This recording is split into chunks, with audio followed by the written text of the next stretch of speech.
Estamos de volta e a gente vai direto para Santos, onde adolescentes foram flagrados vendendo drogas em plena luz do dia. Os detalhes com a repórter Beatriz Butiano. Um morador gravou os 3 adolescentes vendendo drogas em um conjunto habitacional da cidade e denunciou o caso à polícia. Nas imagens é possível ver quando uma pessoa chega para comprar a cocaína. Em outro trecho do vídeo, os menores aparecem abrindo uma das embalagens. O conteúdo é colocado na mão de um dos adolescentes.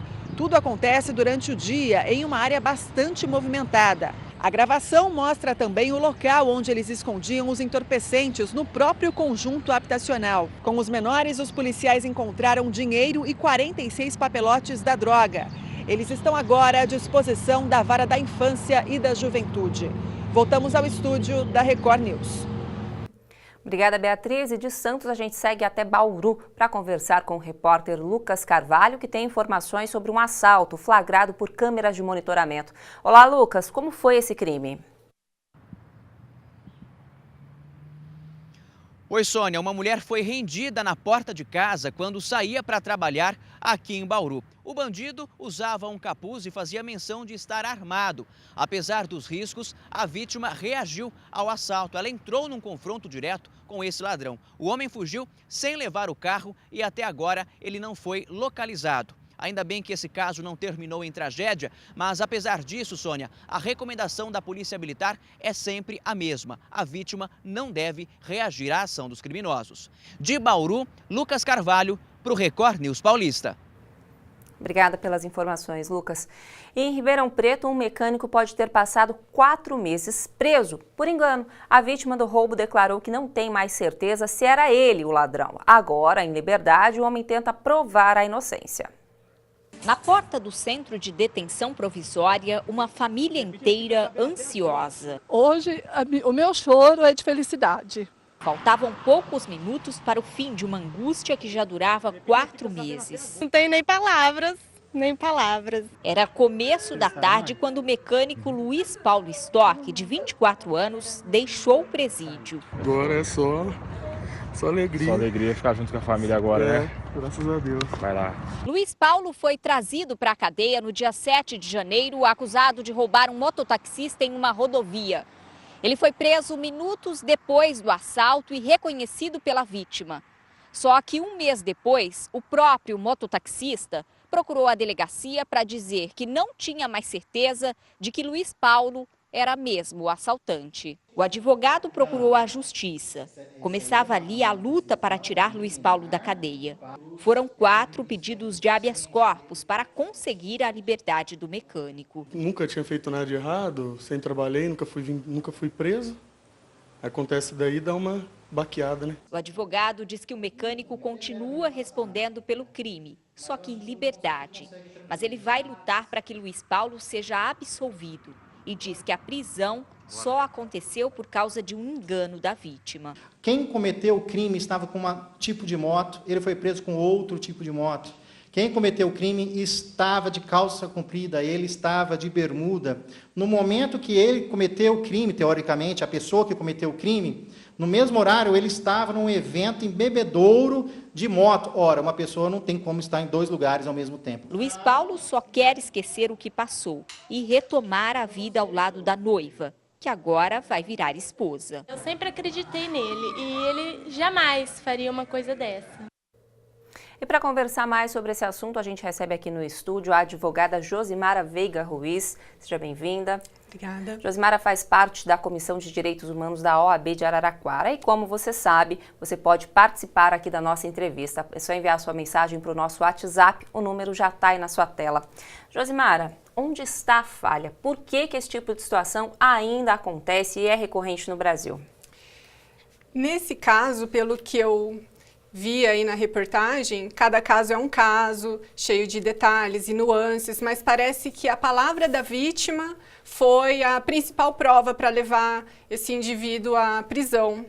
Só que é uma situação muito delicada, porque no nervoso dessa situação de violência, de ser assaltado, a pessoa muitas vezes não tem condição de guardar com detalhes quem realmente fez, a memória humana é falha, passam-se os dias e ela muda de opinião, ela esquece. Então, nesse caso, parece que ter respaldado a prisão tão somente na palavra da vítima foi o principal fator gerador aí dessa prisão injusta. Agora, a lentidão, a morosidade da justiça pode ser um fator que acaba contribuindo para acontecer esse tipo de situação, para esse problema?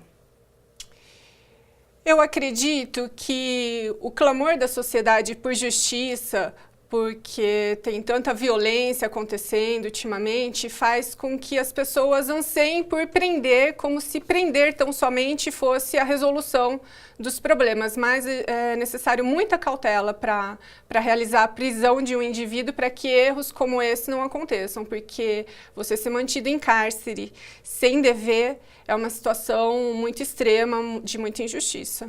E a pessoa que foi mantida em cárcere, como você disse aí, sem dever, né, que são casos de prisões arbitrárias, essa pessoa ela pode processar o Estado se ela comprovar que ela realmente é inocente, que ela não deveria estar ali?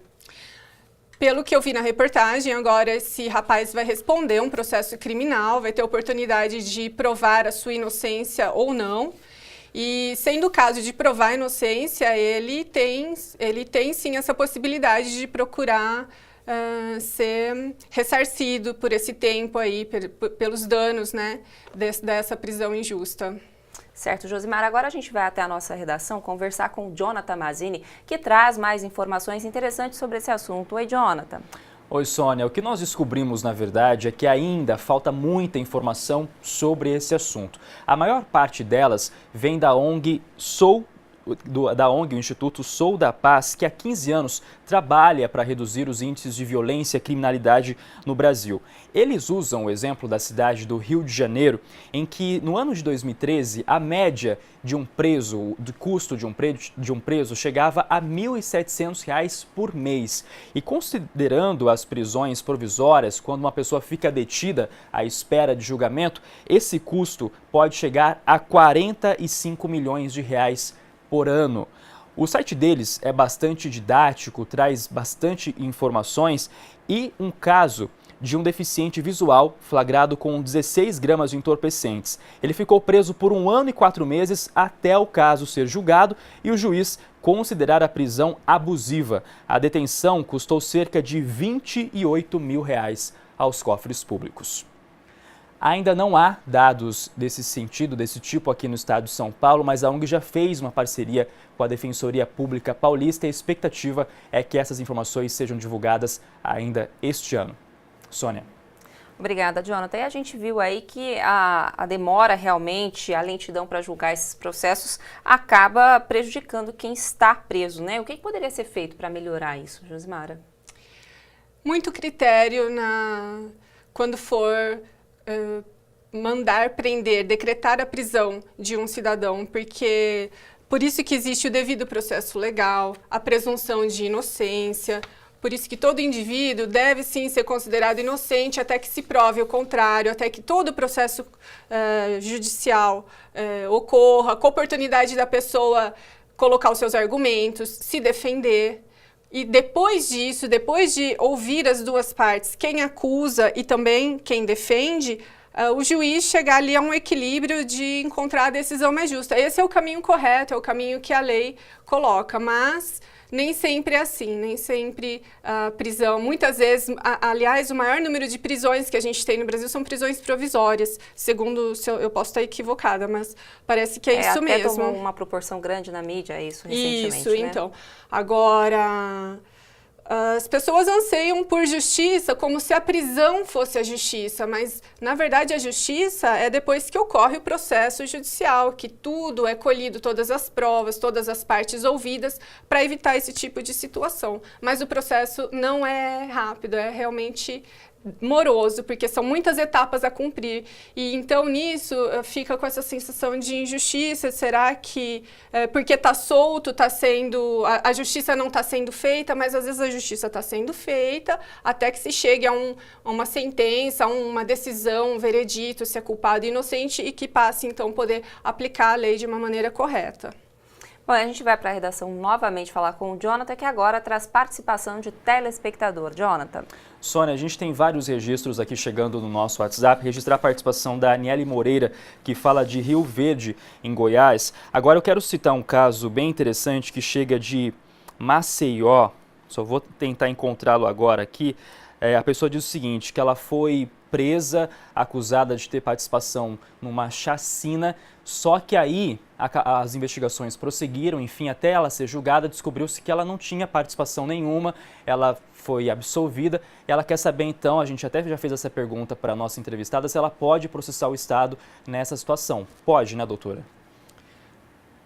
Pode processar, não significa que ela vai conseguir o resultado que ela deseja, mas o judiciário está aberto aí para todos os pleitos dos jurisdicionados. É possível, sim. E nesse tipo de processo ela pode usar a Defensoria Pública ou não?